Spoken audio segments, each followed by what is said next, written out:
Come join us as we go behind the scenes of today's most notorious cybercrime, translating cybersecurity into everyday language that's practical and easy to understand. We appreciate you making this an award-winning podcast by downloading our episodes on Apple and Spotify and subscribing to our YouTube channel.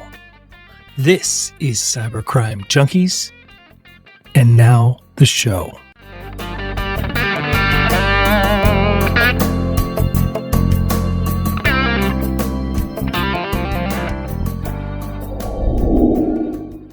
So, how the hell have you been? You got the Buc-ee's cup. That is awesome. That is awesome. I love my Buc-ee's cups. I got mine right there. Yeah, there you go. How has life been treating you? It's been good. Things have been busy. Yeah. Good. Yeah, it's really good. You know, I'm like a cybersecurity geek. So I know you are. I was at a company for a long time, almost 10 years, which is a long time for me to do anything. Yeah. Frankly. And then, you know, I have known about this smaller group, but they're a good size over in Lexington, Kentucky. Right. And he's been in IT since for a decade, if not longer, but he did a bunch of stuff in the military. And he and I knew each other at my old job, and we stayed in touch. And then I joined this company, and then we were sitting there talking, and we were both like, You work for the same company? Like, I didn't even know. We didn't even know. Like, I didn't even tell him I was applying. You got to be more on point, David. I really do. Guys, it's guys, aware. You know. Guys don't tell each other anything, you know. It's such a guy thing. Like, you know. Guys don't tell anybody anything. Right. My wife, all the time, you've got to tell me how you're feeling. I know. And I'm like, I'm feeling like I don't want to talk about anything. I get it. I work all day. I don't want to talk about my work when I'm through. No, that's exactly right. Isn't it true? Yeah. It is so true. Like, nobody wants to do that. No. People are like, tell me about your day and stuff like that. I'm like, no. I want to talk. I had a good day. I want to hear about anything else. Yes, that's why, like, the election was a distraction. That's right. Like, just so that we could talk about something insane. Yeah, that's right. Right. Absolutely. That's why I do true crime podcasts. I listen to them. You know, I'm going to get started. So that way we can just wrap into it. Have I shown you my little desk ornament? No, I want to see it. What happened to your? Oh my God, that's Slayer. fantastic. A nice little storage thing there. Oh yeah, that's great. It's a great band too. Was that Slayer? Was Slayer? I saw. Bruce, you had a post about, like, we did some spotlight on an employee, and he had a post, and it said, like, favorite musician, and it was like Metallica. Yeah, Metallica. It was like, that's just so great. I like Metallica. We are joined by none other than one of the former most wanted cybercriminals. The U.S. Secret Service called the original cybercrime godfather. He should have been an actor, but he wound up here, Mr. Brett Johnson. Brett, thank you. I'm good. How are you guys doing? Bruce, I am great. It's a pleasure to meet you. Great to meet you too, Brett. He's a fan, so I am. I've been telling him all about you, and he's like, "Well, I gotta sit through this. I gotta like join. Can I come on the show? See if this guy's an idiot or not." So Brett is, and one of the big things I forgot to mention is that he's now good guy. Like, he's worked for more than a decade and a half, helping law enforcement, been an instrumental part of some of the bigger stings that you see. We're not allowed to talk about that, but anything you want to share, I love stories. Sure. But speaking of stories, back in the day, like, let's back up, because it's been a while since you've been on. All right. Just Reader's Digest version. Like, you were cybercriminal for back in the day. Like, what, you were the head of a group. I don't know what your title was. I don't know if you were the COO. I don't know if you guys had titles, little business cards. I don't know, but it was the Shadow Crew, and then you were helping the government, and ever since you've done that. But during the time when you were repenting, you were just right before we started, you were mentioning that you were serving time. We were talking about the musicians that we loved.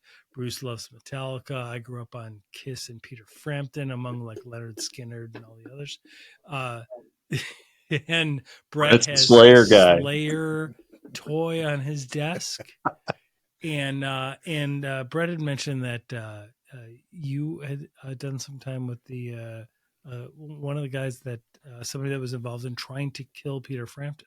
Oh yeah, So yeah. Share that story, please. Bear in mind, this guy was not the sharpest tool in the shed. He was in prison. He was a good guy, and you find that out a lot. Some people that they cannot function properly as good citizens when they're free men.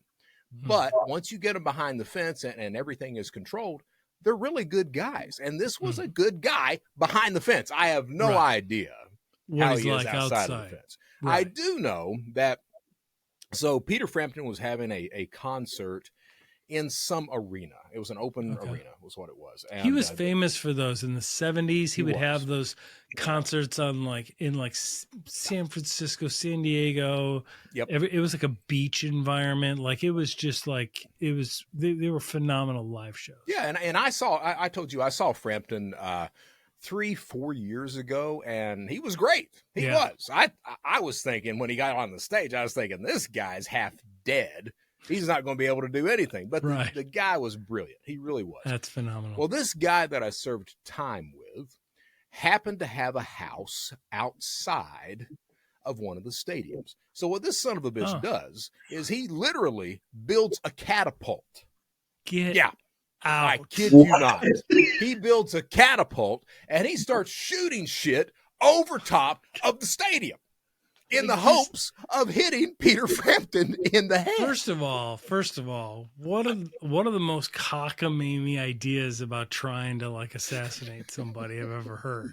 Second of all, it's sounds like Monty Python and the Holy Grail. It's like you're launching cows over the castle. Yeah. So this guy starts doing this. And of course, the stadium cops, they call the police, and it's not hard to find the guy. You just who's got a simply catapult look at the arc of objects that's flying over top of the stadium. Wow. Yeah. So they go get the sumbitch and give him an appropriate amount of time. I don't know how much he got out of that. When I was serving time with him, he was in for meth charges. Big surprise. Yeah, shocking because the strategic planning involved in the catapult of the show. But you get people like that. I mean, it's it sounds like a meth binge though. Dude, like I've got an idea. Yeah. That Peter Frampton guy must go. Let's get the catapult. Yeah. Not a gun. How are you going to get something into this? Get the catapult loaded. We'll use a catapult, David. Exactly. Exactly. But understand that and this kind of alludes to a lot of the prison environment. Yeah, prison is a dangerous place, but at the same time, you have a lot of fun in prison with idiots like that. And I can't say I wasn't an idiot too sometimes behind the fence, but you have a lot of fun, man. Everyone's it's like a big happy family, except you've got some black sheep that have knives. Yeah, that's what it's like. And you just gotta not get involved with them or dodge them, I would imagine. Or run from it. Yeah. Yeah, exactly. So you do a lot of global public speaking.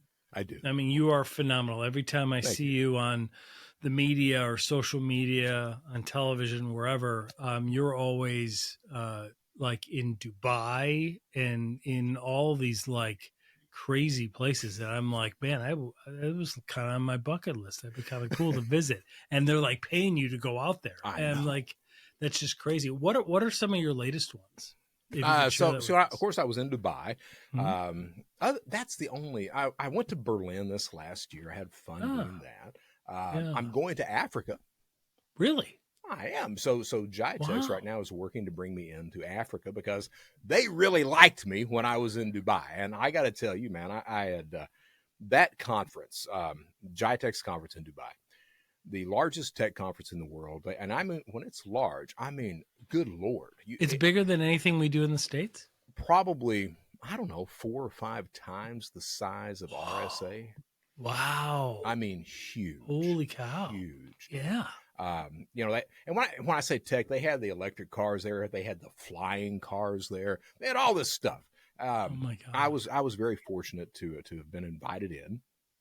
None of that was in Dubai when I was there 35 years ago. Yeah, I was going to say Dubai was a little different. I'd love to go there now. Yeah. But they invited me in, GITEX did, and I was very grateful to come in. And, you know, before I went there, I think I had told you that I've been having a lot of apathy in the cybersecurity field, you know, because businesses and consumers. We've talked about that. Yeah, because it's in a lot of ways, it's a broken industry. Like the vendors have done it wrong. They've gone to market the wrong way. Like people are like shilling products, like, and then small business is like, oh, if I buy this product, I'm going to be secure and it's done. And it's like, none of that is accurate. It's a process. It's like, it's like you don't buy strategic planning.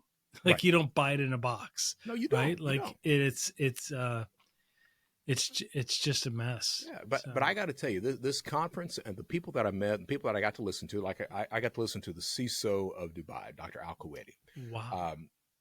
That experience, I no longer have that degree of apathy. I mean, it was really? a life-changing It was experience. Inspiring. It was. So I was very fortunate. A couple of weeks ago, one of the GITEX people was like, hey, would you like to go to Africa? And I was like, sure. You know, I would. Yeah. so they're working right now to bring me in. Hopefully that will take place. Oh, that's exciting. A couple of other engagements. What I'm going to do this year, because I take that Ghostbusters philosophy of no job is too big, no fee is too big. Yes. So what I am going to, what I'm actually going to do is I'm going to try to do every single engagement that I possibly can at a price that the groups can afford, instead of me just quoting out this large fee that I've been doing, or that my agent has been doing. We're not going to do that. I want to get out there and work and talk to people, so I'm going to do small groups. Banking That's industry. good. There's so many organizations, especially in the finance industry, that could really, really benefit from hearing from you. So I'm hoping, truthfully, to do about 200 engagements, both virtual and online. So you're going. I'm going to go full out, man. Well, you were kind of at that pace before COVID. I was, and I tell you, I was at that pace, and it got to the point that I was first in a city, had no idea the city I was in. Right. And then I landed in Atlanta, and I was immediately flying out again. I didn't even get to leave the airport. I was flying out again. And as I was going through TSA, they were like, where did you come from? And I couldn't tell them. I had no clue. I have no idea. Yeah. So, it got to that point. But it's probably the same thing Peter Frampton would say when he was touring. Yeah, but I want to, I figure I don't want to keep doing this like Frank Abagnale's done until he's 76 and still doing this stuff. I want to quit, hopefully by the time I'm 60. I'm turning 55 next month. So I want to do 5 years and quit before I become the person that doesn't know what I'm talking about anymore. Yeah, makes perfect sense. Yeah. Makes absolute perfect sense. So, what are some of the topics that you address when you do some of these speeches? I want to talk about, because I literally, and I've been thinking about this for, probably 2 months. I let these ideas kind of foment a while before I start talking about them. So I want to talk about entitlement here in a little bit, but stuff that I talk about the criminal mindset. I talk about, thinking like an attacker, because, you aren't an attacker. It's so important, because how do you defend against a foe you don't know or you don't understand, right? But what I see, here's what I see. And I agree. You need to try to think like an attacker, but do not come to me and say, hey, I know how to think like a criminal. No, you don't, because you are not one. All right. You can try that, but you need to be humble enough. And that's the whole thing. It's this lack of humility that I continue to see when people, they classify all criminals as the same. We are not. Right. And I refer to myself as a criminal today because I still have the mindset, still have the temptations. I just don't have the entitlement that I used to when I was committing crime. Mm-hmm. So if you're going to try to think like a criminal, at least have the humility and be humble enough to admit that, hey, I'm not a criminal. And while I try to do that, at the end of the day, I really can't achieve 100% accuracy. Yeah, I can do some things right. I can look at the vertical, the types of fraud that other businesses have been hit with in that vertical, look at my own security and say, hey, if I was this guy, I would probably hit my company with this technique, and you'd probably be right. So you can do that. But, the lack of humility that I see when you see these people that are getting up there bragging about thinking like a criminal, that doesn't work. What that's going to cause more harm than good. You're going to come up and say, yes, I know how to think exactly like a criminal. You're going to convince management of some technique that no criminal ever would employ, is what you're going to do. And they even have conferences about that. Black hat people get around and talk about exploits and vulnerabilities that no criminal ever would do. I know.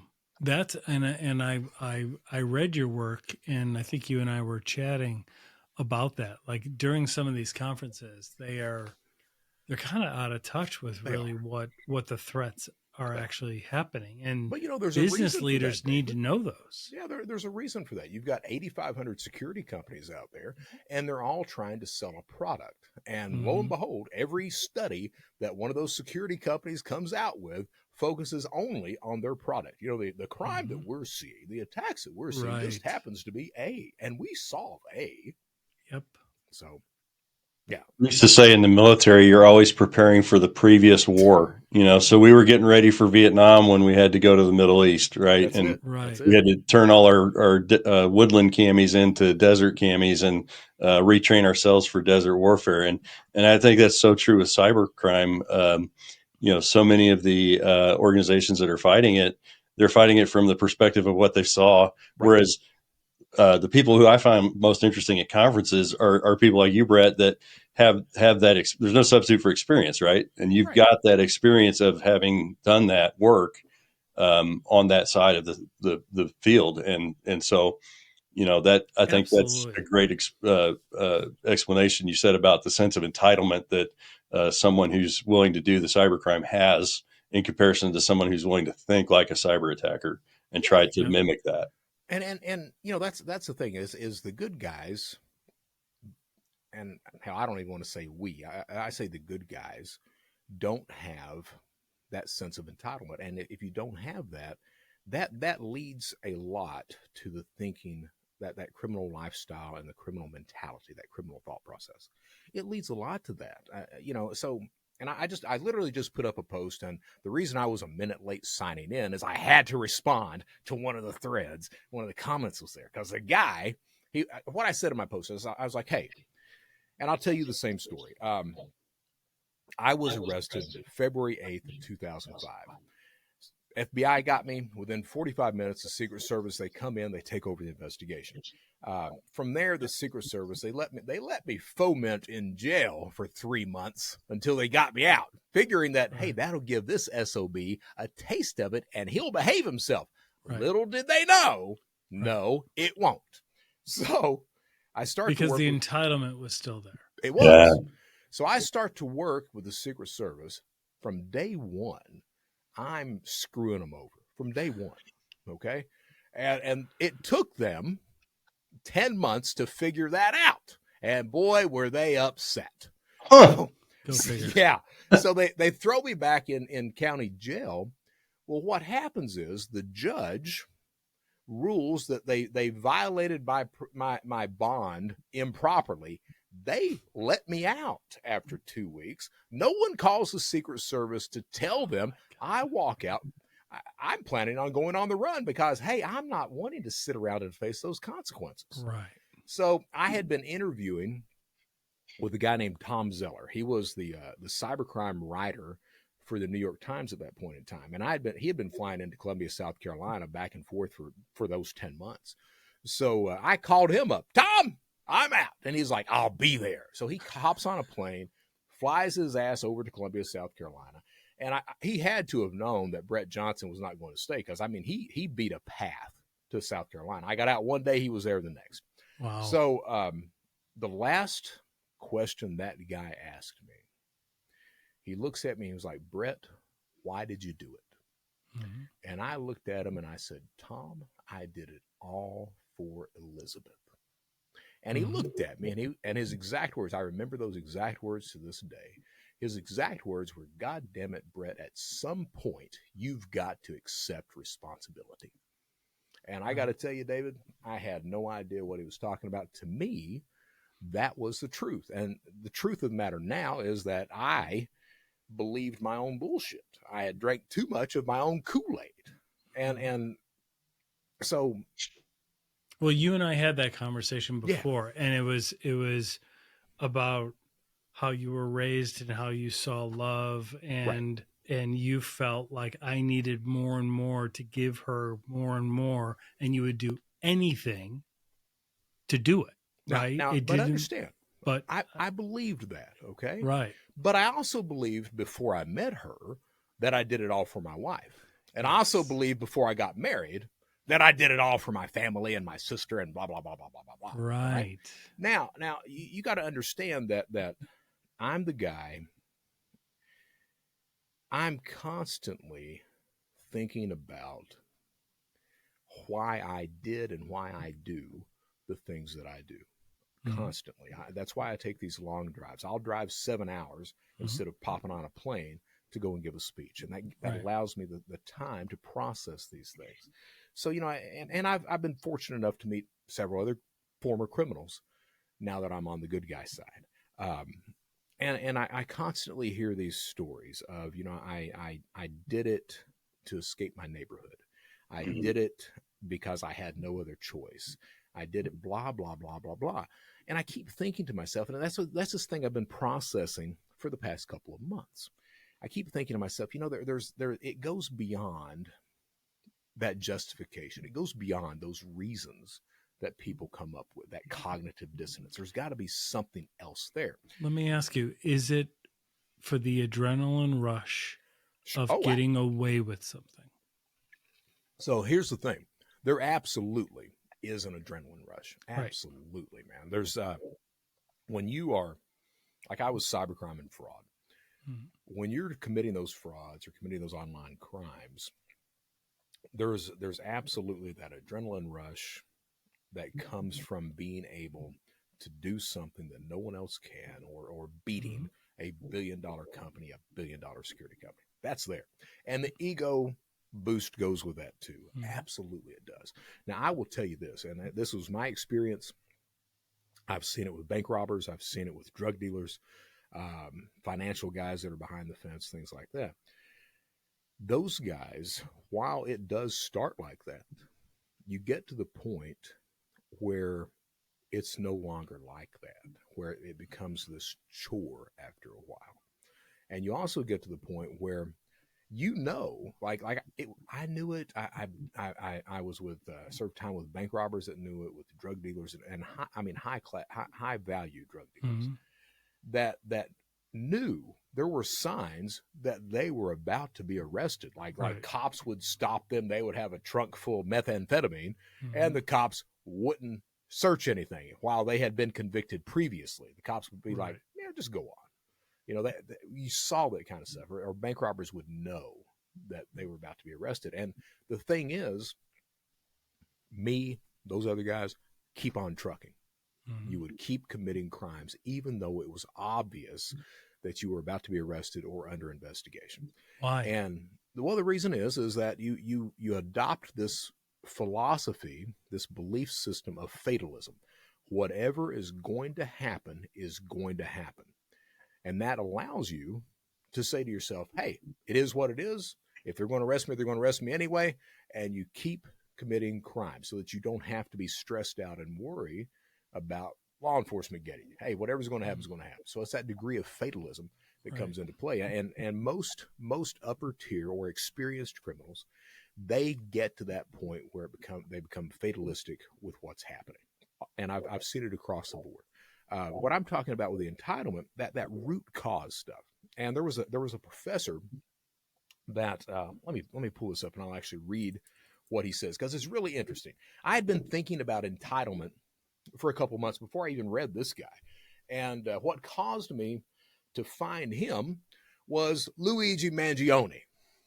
Because I was thinking, hey, if there's ever been an entitled guy, it's that guy thinking that he's entitled to murder somebody else. And I know that my opinion may be contrary to some other people's belief systems out there, those who support that, but I don't really care. At the end of the day, I know I am right.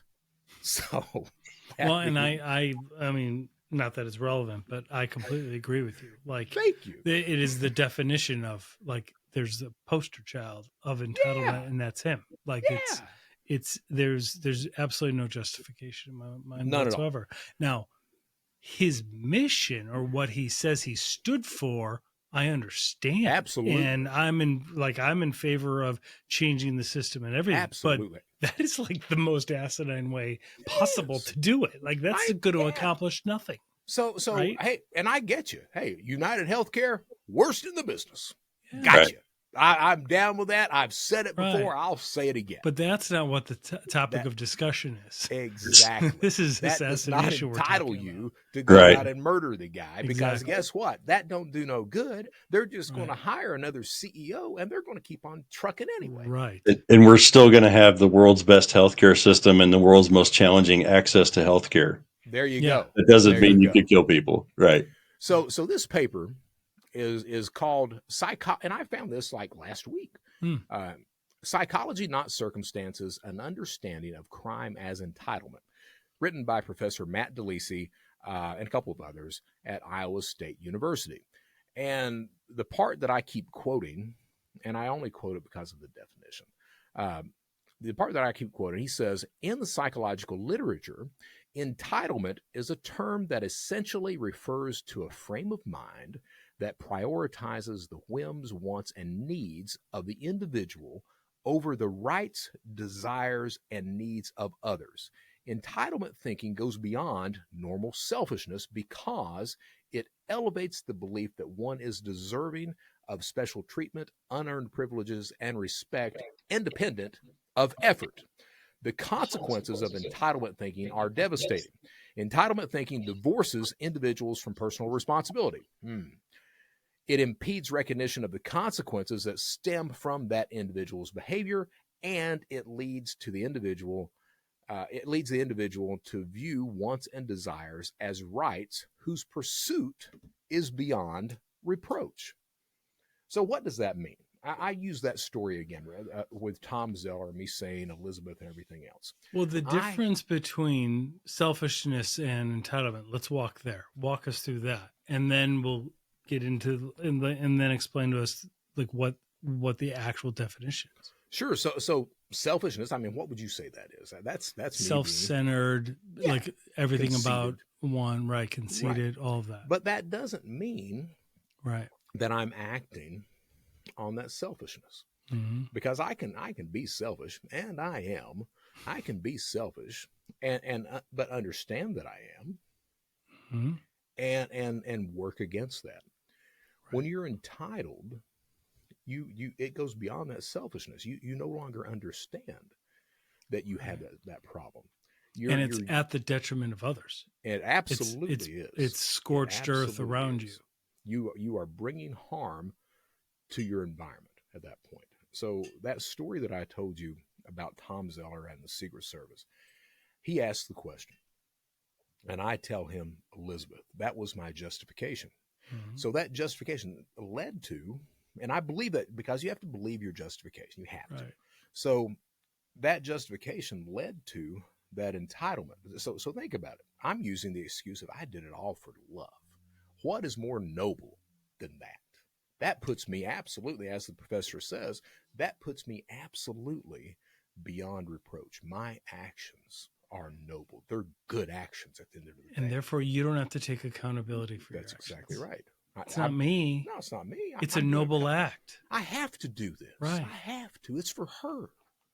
You know, so what bigger line of BS could there be than something like that? Except for maybe if you're saying, hey, I'm doing this for the American people. I'm shooting this guy in the back at 6 o'clock in the morning for the American people in order to start the revolution.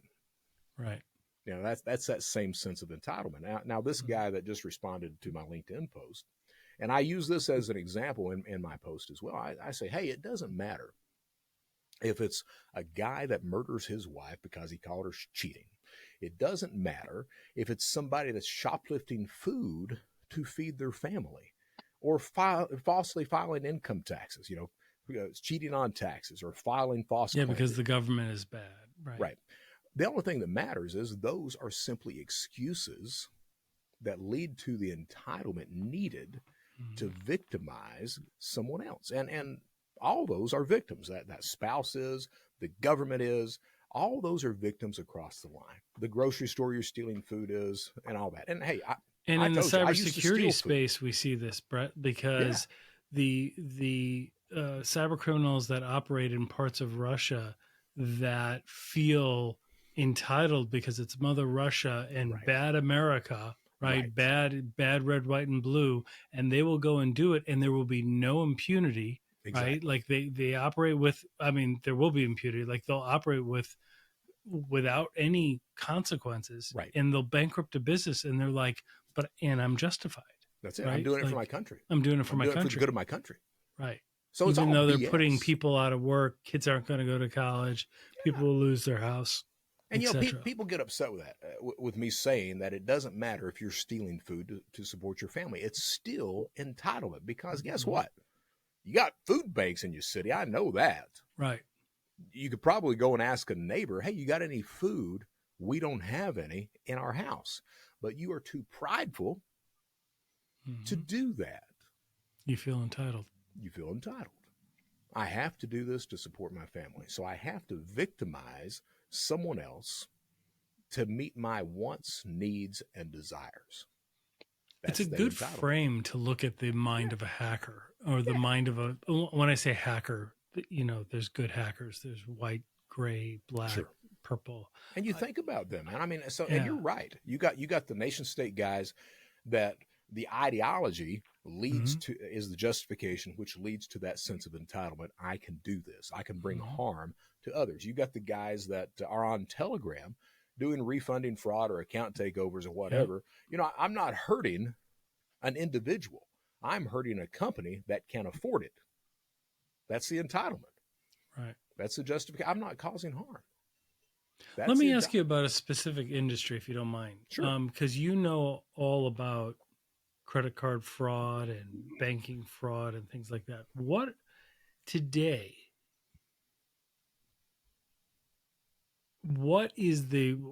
are the most common tactics that are affecting, the small community banks, the little credit unions, things like that? I just want to ask about a vertical, just because it's one that I'm just curious about, because that's one of those ones that I think people feel entitled. It's a bank. They have all this money, and like, I know those little banks, like they don't.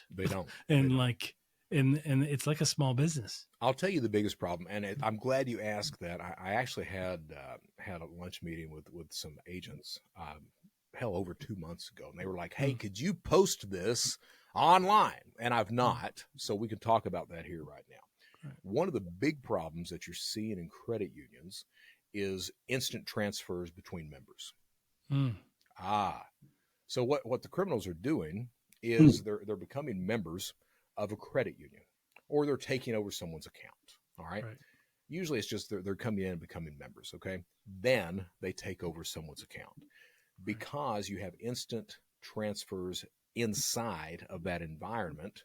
Those transfers are instantaneous. You transfer out $500 from the account you've taken over to the account you control. You go to the ATM, pull the cash out. That specific crime is eating credit unions alive right now. And what we found out is that, hey, if you just delay, it's maybe it's a brand new account. There's a little suspicious activity, multiple devices signing into the account, whatever that is. Something's raising a flag somewhere, different IPs, what have you. If you just delay that transfer, instead of it being instantaneous, saying, hey, 72 hours or a week is what it's going to take to get that money sent over. If you do that, a lot of that crime that hits that specific credit union dries up at that time. Right. So that's really the problem that's eating them alive. Another problem that's eating them alive, of course, is the check situation. You saw that Chase quote unquote glitch issue. Matter of fact, I deposited a check in my bank account yesterday. I was going to withdraw money, and it immediately says funds unavailable. And I'm sitting there looking at it like, what? Like, and then I literally just put it in. Yeah, it hits me. It's like, oh, it's because these idiots Right. depositing bad checks and immediately withdrawing money. I get it. All right. Mm-hmm. That's a problem. I mean, it's good because banks want to make sure their customers are happy. But the problem is that criminals like I used to be, we take advantage of things like that. We see that as an opening to profit, and it is. So you have to understand these products and services and how they can be used for fraud before you implement them. Else you get the Chase glitch, which wasn't a glitch. It's a problem with policies and procedures. So you have to understand that before you implement those things, that, hey, someone like me is going to eat you alive. Mm-hmm. Well, it's the balance between convenience It is. and wanting more market share and offering more features and benefits to a customer and security. Now, hey, you can implement that. You can. All right, you can do that instant to instant. But are you looking at every single data point that you need to ensure that fraud isn't going to happen? No, you're not. You're not. Mm-hmm. You're not looking at all the devices coming into the environment. You're not looking at all the different IP changes. You're not looking at that kind of stuff. You're just assuming that everything's kosher. And these days, what we're seeing is we're and it happens with these credit unions as well. We're seeing this man-in-the-middle attack that's capturing the session token of logins. So I don't need your password and login. I bypass multi-factor at that point. And because a lot of these financial institutions simply look at the cookie and nothing outside of that, it makes those transfers very successful. And that is why the FBI issued the warning, do not click remember me. So for listeners or viewers, for convenience, again, on the one side of the scale, convenience is you can click that and then it saves your session. The problem is there's a million vulnerabilities. They get in, one of the first things they're going to do is grab those session cookies, because then they can log in just as you. They don't need your password, your multi-factor. They're already logged in, and then they become you. And you're absolutely right. But there's another problem other than that. So the other problem is, how lazy was the developer on the website? How lazy? Mm-hmm. Were they lazy enough that, while I have multi-factor to log in, sometimes multi-factor is deployed again at a transfer? Was that developer so lazy that the same login multi-factor token is used and can bypass the one that's inside of the environment? Maybe. Yep. Was the developer so lazy that if I don't click remember me, once I sign out, can that same session token still be used? Yep. In some cases, I've seen it. Yeah. In a lot of cases, I've seen it still be able to be used. So you have to wonder who's developing the sites, because that becomes a problem too. I mean, it's a huge issue. It is a big issue. I mean, I didn't mean to interrupt, but that's what CISA is talking about secure by design. Like when we get new laptops, I got a couple laptops here. When we get a new laptop out of the box, like that thing is designed to run an airport. Like it has like super admin privileges. Right. You have to go in there and change a bunch of settings so that you can just put it on a network. Right. Like it's designed so that if you can take over the account of Mrs. Buttermaker over the third floor cubicle, you can have command and control over the whole network. Right. I mean, it's really, really not designed right. And we're not addressing that. We're not. Mm-mm. When I was working with Arcos, and very fortunate that we got to speak to a lot of the major banks, and those major banks were being hit with that session token takeover. And what we found out, not we, but I was fortunate at that point in time, because I have a lot of victims that reach out to me. I was fortunate at that point in time that some of these victims were coming to me and they were saying, hey, these banks, this happened these banks refuse to reimburse me because they're not looking past that session token. They're not looking at the change of devices or the change of IPs or anything else like that. They're simply going by the session token. Now that they've been eaten alive with it, it's not been public, but they have. Now that they've been eaten alive with it, they're now looking at more data points, trying to address that. The problem is that because that information isn't public, it's not bled down to those credit unions and those other financial institutions that have not been hit with that yet. So that's how a criminal like me works. I know that you guys are not going to talk about that. So while it's working at Bank A is not going to talk about that. Once Bank A, employs whatever proper security they need to, it's not shared in the vertical. So I just go down to B, C, all the way to Z and eat it alive. That's the way crime happens. It's, you want to know how crime happens. There's a reason that most attacks use 90% known exploits, or 90% of attacks use known exploits. There's a reason for that. People don't, and I said it in a couple of interviews in the past and recently, the bad guys are winning because we are better at sharing and exchanging information than the good guys are.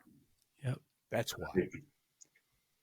That kind of dovetails, David, into another industry that I think about a lot is like the retirement community space and healthcare. And, a year ago, the gloves came off, right, so to speak, on those types of other the organizations and industries that were somewhat agreed upon to not attack, right?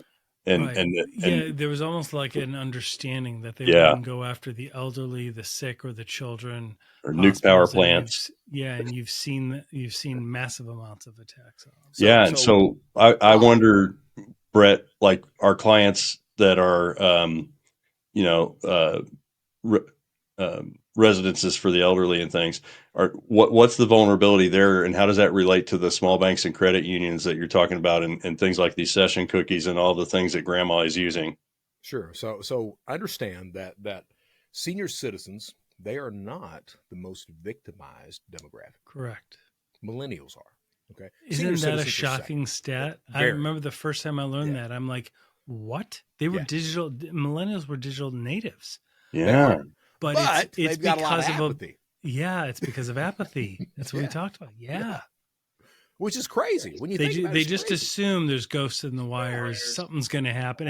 It's that fatalistic view. It's like, well, whatever's going to happen is going to happen. Yeah. So why do I have all this shit's connected? Yeah. Why do I have to really pay attention here? Right. Right. I understand the mentality. So why would I want to hit a senior citizen? Right. Mm-hmm. So the reason is that, hey, they are not tech savvy. Right. They're not. Hey, they are living on a fixed income, so they can't afford all the security services that are out there. Correct. Hey, they think if they're not online at all, that they're safe. They're not. Mm-hmm. Matter of fact, you're less safe at that point in time. So they think all these things together. All right. And that leads to far lower security. All right. At the same time, you've got government services and benefits that really don't look out for senior citizens, like the myssa.gov. All right. Most senior citizens have not signed on to that. Now, as a criminal, if I have your complete identity profile, which I can get pretty easily. You can buy it on Amazon, you can, in an hour. Telegram and all that. So if I have that profile, that fools is what I meant the dark web. Yeah. That operates like Well, Amazon. Hell, maybe you can buy it on Amazon. Yeah, I didn't mean Jeff Bezos is always Amazon, looking to make money. Just to be clear. I just meant on the dark web or Telegram. Hey, I'll run with what you're saying. No, man. That's not what I just wanted to be. I just said it, and then I was like, it's as easy God, as. think they're going to think you can buy this on Amazon. That's not what I meant. It's as easy as. Yes. Right now, you got somebody, Amazon. I know. They're like. Well, coded by the same people, right? Can I get some the same kind of too? people. So. But here's the thing, and this gives an illustration, and also an illustration to the willingness of a criminal. All right. So it's easy enough for me to go to myssa.gov, sign in and under somebody else's or create an account using a senior citizen's information, get access to that account, and then divert their Social Security payment to a payment instrument that I have. Okay. That's easy. That's not a difficult thing at all. All right. It's interesting to me that you don't see a lot of that because of the ease of which you can do it. And I would argue the reason you don't see that is because of the willingness of the criminal themselves. They understand at some level, maybe even subconsciously, they understand that, hey, this is the only money these people are getting in. So I'll find some other way to victimize them. I'll use their stolen credit card details all day long, because at the end of the day, I'm not hurting them, I'm hurting the bank. See, it's that justification that pops in again. Now, you mentioned something. This is really interesting to me too. We see, like, we had a lot of ransomware groups come out and say, we are not going to hit hospitals. Right. All right. You see the cartels now, or at least some of the cartels, that are saying, hey, if you are manufacturing or selling fentanyl, we are going to kill you. And they're following through with that. The reason, and on the dark web marketplaces, you don't see fentanyl for sale. You don't see Rohypnol for sale. You don't see, well, sometimes you see, no, actually, you don't see GHB. You'll see BDO for sale instead. GHB is the date rape drug. It is. And GHB at one point was legal, and it was used by bodybuilders because it puts you in that deep sleep and allows those muscles to rebuild. All right. GHB, then they found out, hey, if you take a far lower dose of it, it makes you feel really good and you can party all night at a rave. And then they figured out, oh, if I slip some of it in a fruity drink, this girl will pass out and I can take advantage of her and rape her. So they outlawed the stuff, rightfully so. So you don't see GHB, fentanyl, you don't see Rohypnol, which is another date rape drug. You don't see those things being sold on online marketplaces, dark web marketplaces. You don't see weapons in most marketplaces being sold. The reason for that is the consequences that come with those sales. The reason you see these ransomware companies, attackers, groups, saying we are not going to hit hospitals is because of the consequences. All right. They know that once you pop that stuff up, law enforcement specifically is going to have a hard on for you. They're going to be poking the bear. That's it. You poke the bear. Like, the whole point is they want to make their cash and they want to be left alone. Right. They don't want heat. Right. So you outlaw those items. You don't see, not that you'd ever see pressure cookers for sale on a dark web marketplace anyway, but you don't see explosives for sale or anything like that. Correct. Because those items come with a lot of publicity, and the profit on those items does not justify the possible consequences. So on the dark web, you will see some sites that offer those, but they're not by the organized crime groups, and they're not there for very long. They get taken down very quickly. Exactly. So, and bear in mind, we're seeing infrastructure being hit. We're seeing hospitals being hit. And I would argue what's happening there is those institutions, those infrastructure institutions that are being hit, or healthcare institutions that are being hit, their security is so bad that it makes it worth it for those attackers to do that. Right. Or it's part of another campaign and they got in there. Like they launch it on everybody that has this software because it's an open vulnerability, and then they get in there and they're going to take whatever they can get. Yeah. So let me ask you about, and thank you for this. I love getting into the mind of a criminal and your philosophical approach to it, because you really have, when we first met, you are like the poster child for reform and for just repentance and all of it, and you do so much good for so many organizations. So it's just outstanding. Well, it just shows that people can change. You still have the thought, right? Oh, but you don't have to act on it, right? I had somebody emailed me. And I get some of these crazy emails sometimes. I've literally had. Did they ask you, like, do you want to rob a bank with me? Or what did they ask you? Like, I get the people that, will you train me to be a criminal? I get those guys sometimes. That's ridiculous. I've had people that literally the satellites are listening to me. I've had 3 or 4 of those guys. Wow. And I get a lot of I get some of the crazy religious people. Sometimes. And I got this email the other day, and I guess I got it right at just the right time for me. And the guy he said, he was talking about watching me on Netflix. I'm on that biggest heist show. Yeah. He was talking about watching me on Netflix, and he was like, this, he said, this thought that you have of being abandoned is wrong. You need to get past that. And he went on to say, the thing is that you are where you are right now because, and he said God willed it. I'm not this Christian guy. I'm trying to find my faith. I am. But he said because God willed it. Well, I didn't take it as that. I was like, this force in nature, this thing, call it God if you want to, because I'm certainly getting to that point of belief. But, and I have to say, something did, man, because, why am I not back in prison for 20 years? I understand my choices, my desire to turn my life around absolutely plays a point. But, I had people that reached out to me and took me in under their wing and put their careers on the line to give me that chance and didn't know if I didn't know if I was going to go back to commit crime at that point. That's the truth. But they put their careers on the line to give me a chance. And, that email hit me. It hit me really hard at that point. Yeah. So, well, you are a living legend in redemption.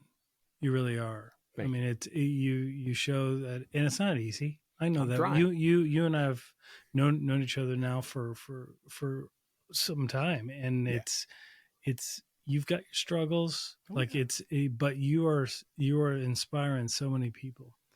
So before this ends, I want to ask you. Sure. Everybody's been talking about AI, and AI is going to come in and feed cybercrime. And you've spoken about this, and you've had some writings on it, and you're like, I don't see it. I don't know what you guys are talking about. It really hasn't had as much of an impact. It's not yet. Yeah. Right. So explain that, because so many people would be like, oh, I'm sure the cyber criminals are using AI and everything else. And I'm like, okay, well, to clean up a phishing email, for word processing. Yeah. They're doing it they're translating a little, but okay. That's been around for years. Yeah. So, and let's be honest. If before AI even hit, if you were trying to identify a phishing email because of syntax errors. Yeah, that was not the point. Yeah, that was not that was not the real red flag. No. Right. So it's a good point. The thing is that, and I forgot the guy's name, but Lex Friedman actually had an AI guy on his show a few weeks back. And he was saying the same thing that I've been saying, that, hey, right now, AI kind of sucks. It's really not there yet, right? It's not. All right. Mm-hmm. The thing for the criminal side is that we usually, and I keep saying we because I still refer to myself as a criminal, we really don't create anything. What we do is we repurpose a lot of stuff. Right. All right. So AI, that the Chat GPT stuff like that, it's not even really that good on what it's doing legally. The ease of use is not great. It's not ubiquitous. What am I going to use that for other than what you said of, scanning over or verifying code or something like that? I'm not. Now, you do see a lot of chatter. What can I use it for? Can it be done for this? I think I'll do this. You'll see that. But actually doing it is completely different. Now, this guy and again, I forgot his name. I'm sorry about that. But he's one of the fathers of AI. What he said was, and it makes perfect sense to me. What he says is hey, understand that AI is going full steam, though. It's exponential in its improvement and its improvement and advancement, ease of use, everything else. And he predicted, and I can't really argue with what he said. He predicted that by late 25, it will be extremely successful and easy to use in a criminal environment. And he predicted that its main focus at that point, or main use, will be from that criminal nature, that criminals will absolutely start to use that. So think those deep fakes. You know, if you're able to do a real-time deep fake, both audio and video, that becomes extremely powerful. I saw one yesterday of the Fed Reserve guy, and they had like a Pornhub background, you know, and the guy was talking about, well, we've screwed this, we've screwed that, and screw you, and everything's, you know, over and over. And it was a very good deep fake. But what happens when you've got a real-time deep fake of audio and video of a CEO that comes out saying, hey, our company has lost this much money? Right. Well, your stock's going to go down. Or you've got Trump saying, you're definitely going to see that soon. You're definitely going to see that soon, because we've seen, because the use of AI that I've seen in the social engineering context is what we've talked about, and that is you get a phishing email, you try and verify with the actual person, they haven't answered yet, you don't act on it. Right. But then you get a calendar invite for a Zoom meeting or a Teams meeting, you jump on and you see the person and they look and sound the same, or even if there's some glitch or whatever, you just assume you're working from home, it must be my internet, right? And then all of a sudden, then you get all your answers, satisfied, and then you go and you release the sensitive information or do the wire transfer. That's it. You know, that's what we've seen so far in the popular examples that have been out there. But and that's just, you know, that's going to become more and more common. That's just one thing. What happens when AI has advanced enough that a criminal can just release its ass against one specific organization, and of course it will test that 90% of vulnerabilities that are out there, but then it will start to innovate. If this is working, what about this? What about this? What about that? Bang, bang, bang. To me, it's going to exacerbate the arms race, right? Because once they're able to leverage AI in plain language, that can make whatever ransomware or malware that they want to launch undetectable by the CrowdStrikes of the world and the SentinelOnes and the Huntresses and the Arctic Wolves. What's going to happen.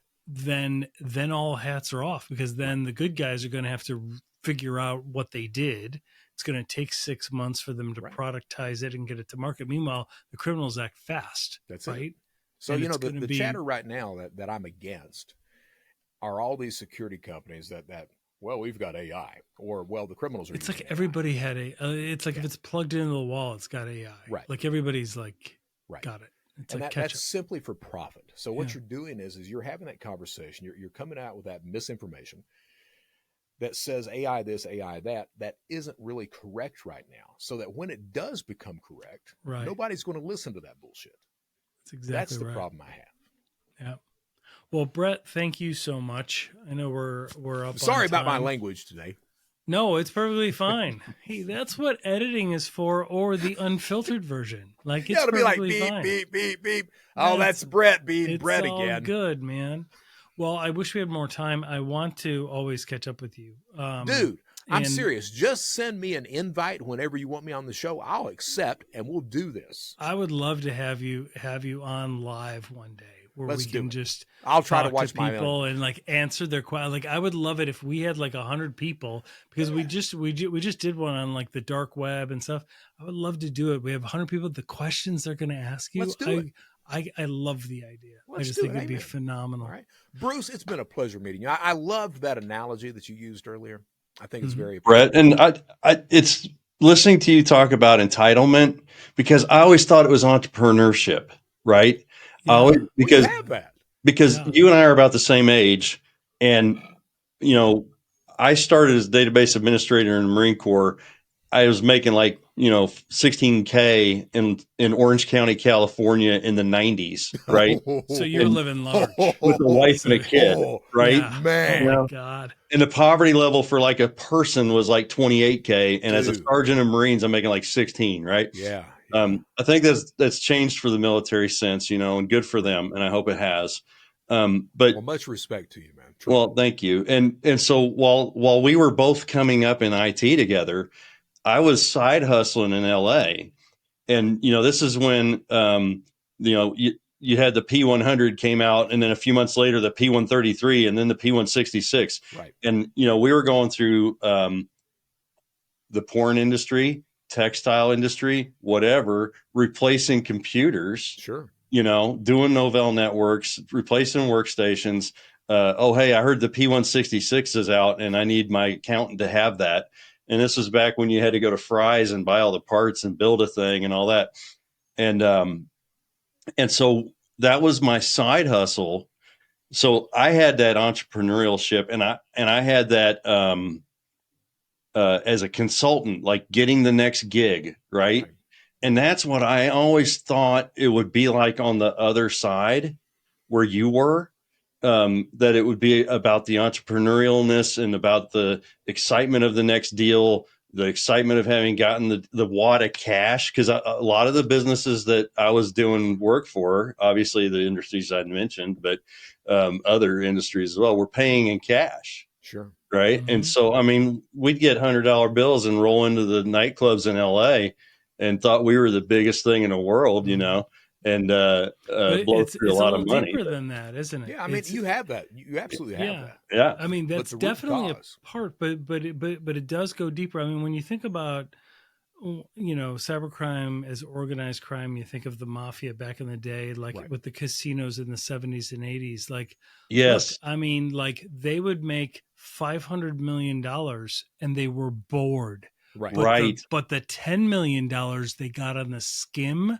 that's why they did it. Yeah. That's why they did it. Yeah, that was fun. There was something about that extra thing that raised the adrenaline, was like the entrepreneurship. Yeah. But their justification for it was they're like, I'm doing it for my family. I've got to provide for my wife, my kids. But they were not taking responsibility. All that leads to entitlement. Yes. That's exactly such an amazing, what an amazing journey, Brett, that you've been on. And, like I said earlier, some of the people I end up listening to the most are the people who have jumped the ship, like from one side to the other. Right. And I don't know if that's because, the Marines are the pirates of the Navy or what, but, I got a little larceny in me, I guess, from that, but that's all right. Never acted on it yet. Well, Bruce, I hope to talk to you some more, man, truly. Yeah. That's phenomenal, guys. Well, happy holidays. Happy holidays. Definitely. Merry Christmas. And I hope you have a wonderful, wonderful holiday. Brett, thank you so much. Too, you're so gracious. Thank you, Brett. If you're ever up in the Indianapolis, Columbus area, please hit me up ahead of time. I'm hoping. Last time you were in Columbus, you're pulling for Indiana tonight. Yeah. No, he's not either. You're pulling for Notre Dame. Don't ask like that. Come on. I grew up in Bloomington. I don't have an Indiana hat. I grew up on campus at IU. Well, my parents were pack ratting me around going to school after Vietnam. I got to be honest with you. I've not liked Indiana once they got rid of Bobby Knight. I know. I went to school with Patrick. I was in 5th grade with Patrick. Yeah. Nice. Yeah. But, all right, guys. All see you. We got to go. All Thanks, guys. See you, David. See you. Well, that wraps this up. Thank you for joining us. We hope you enjoyed our episode. The next one is coming right up. We appreciate you making this an award-winning podcast and downloading on Apple and Spotify and subscribing to our YouTube channel. This is Cybercrime Junkies, and we thank you for watching.